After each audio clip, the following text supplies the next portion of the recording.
अस्सलाम वालेकुम। वालेकुम सलाम। आपका नाम क्या है? तहरीम फातिमा। आप कौन सी क्लास में पढ़ती हो? तेरे ग्रुप कौन सी स्कूल में?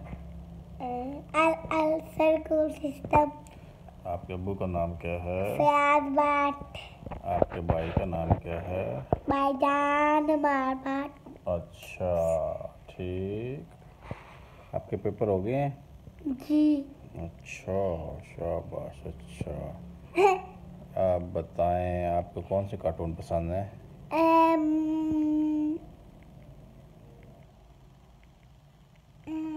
मोटे पतलू और जॉनी जॉनी। जॉनी जॉनी वाले। अच्छा, और बस बस यही आते हैं।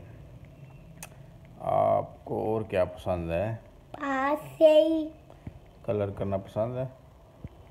नहीं। खेलना? नहीं। चॉकलेट खाना? नहीं।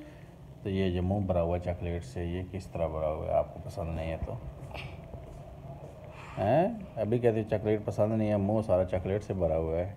साफ तो हो गया। नहीं, आप कह रहे थे मुझे पसंद ही नहीं है, तो अभी पसंद नहीं है तो फिर भरा कैसे था? खाया कहाँ से था? झूठ तो नहीं बोलते ना बेटा। चुप करो।